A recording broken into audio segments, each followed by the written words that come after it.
人過咗身之後，佢哋張相你係點處理嘅呢？係抌咗佢、燒咗佢、刪咗佢，定係保留住佢呢？咁你哋鄉下有冇咩特別嘅處理方式呢？雖然話生老病死係平常事，係自然規律，但係如果真係有親人過咗身，對於每一個家庭、每一個人嚟講，都係一件好悲痛嘅事。如果有親人過咗身，就會留低好多生前用過嘅嘢咯，譬如話一啲床啊、被啊、枕頭、衫褲鞋襪、首飾、手機、用過嘅碗筷，仲有照片等等噼里啪啦嘅嘢。咁至於點處理呢？各處鄉村各處例，每個地方嘅風俗唔同，處理方式亦都唔同。譬如話有啲地方老人過咗身啦，咁老人生前着過嘅衫褲鞋襪就會喺老人過身嘅時候一齊燒埋佢，就好似意味住老人喺另外一個世界咩都唔缺，唔使憂冇得着冇得用咁話。咁至於首飾之類或者係比較貴重啲嘅嘢，有啲地方就會選擇世代相傳，而有啲地方就會喺老人離開嘅時候一齊作為陪葬品啦。咁至於照片又點樣處理呢？佢哋生前可能影過好多合照噶嘛。關於過身嘅人嘅照片點樣處理呢個問題一直都好有爭議。有人認為人都過咗身啦，啲相留嚟仲有咩意思啫？免得仲在生嘅人睹物思人，免得佢哋傷心，所以喺佢哋離開嘅時候就會一齊燒晒佢或者係刪晒佢啦。但係有啲人亦都認為，雖然親人過咗身啫，但係呢啲相係我哋同逝者嘅情感聯繫，係好珍貴嘅，係留俾後人嘅念想。當我哋掛住親人嘅時候，就可以攞呢啲相出嚟睇下，唔使話一定要燒晒佢。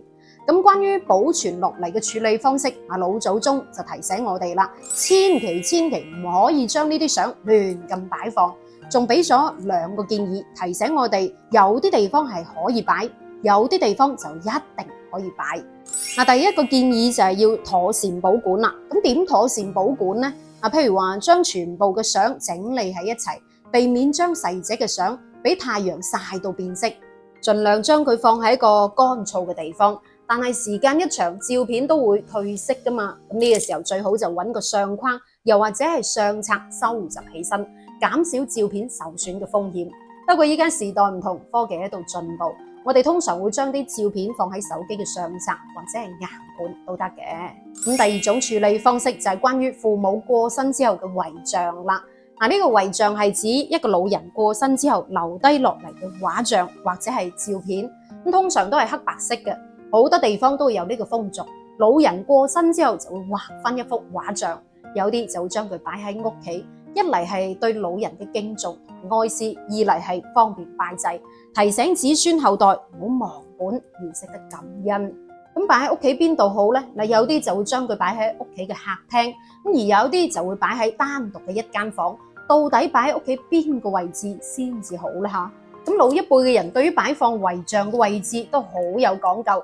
提醒我哋有3個地方一定可以擺。首先第一個就係廚房同埋廁所啦。廚房係一個油煙多嘅地方，係同食飯有關嘅地方。咁廁所咧係同嗰啲污穢之物有關嘅地方。咁如果將幅遺像擺喺又或者係掛喺呢2個地方，即係表示對先人大大嘅不敬，客人見到都會覺得你唔尊重長輩嘅。咁第2個地方就係唔好將幅遺像擺喺客廳啦，因為客廳係屋企人聚集得最多嘅地方。如果將幅黑白嘅遺像擺喺客廳嘅話，就會對細佬哥造成一定嘅影響，時間一長亦都會影響到屋企人嘅情緒。就算係自己親人都係嘅，你諗下半夜起身屙夜尿嘅時候，如果見到幅黑白遺像掛喺埲牆嗰度，真係會嚇一跳嘅。咁再講啊，客廳係用嚟招呼客人嘅地方噶嘛，如果客人嚟到就見到一幅黑白嘅遺像，多多少少心入邊都會有啲唔舒服，會好拘謹噶嘛。所以為咗子孫後代嘅興旺發達，唔好將遺像擺喺客廳啦。咁仲有一點就係唔好將遺像擺喺臥室同埋雜物房啦，尤其唔好將佢擺喺細佬哥或者係老人瞓覺嗰間房，因為睡房都係休息嘅地方啊嘛。如果每晚臨瞓之前都望到嗰幅黑白遺像嘅話，可能就會影響到睡眠質量。特別係唔好擺喺細佬哥瞓覺嗰間房啦，因為細佬哥嘅心智仲未成熟啊嘛。每日睇到嗰幅黑白遺像先係瞓覺嘅話，可能就會對佢嘅心理造成影響啦。咁點解唔好擺喺老人家間房呢？其實係為咗避免佢心情過於低沉。如果長期沉浸喺悲痛嘅情緒入邊，就會影響到老人家嘅身體健康啦。咁至於雜物房係放雜物噶嘛，如果將幅遺像擺喺雜物房，俾人見到就好似俾遺棄嘅感覺。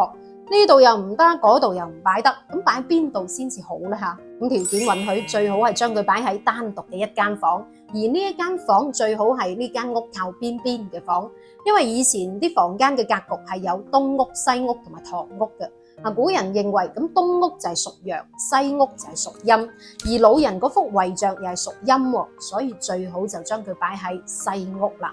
而第二種處理方式就係用紅布或者係紅紙包住幅遺像，放喺屋企入邊嘅櫃。以前好多農村都會咁做嘅，專門揾一個櫃嚟放遺像，一嚟係為咗方便拜祭，二嚟係為咗可以妥善咁保存落嚟，亦都寓意住逝者喺另外一邊嘅世界可以幸福美滿。咁呢一個就係人過咗身之後，關於照片點樣處理嘅方式啦。當然老一輩嘅處理方式未必符合依家嘅人用嘅嚇。咁你又可以講下你鄉下嗰邊嘅風俗係點樣處理人過身之後嘅遺物，又或者係照片嘅呢？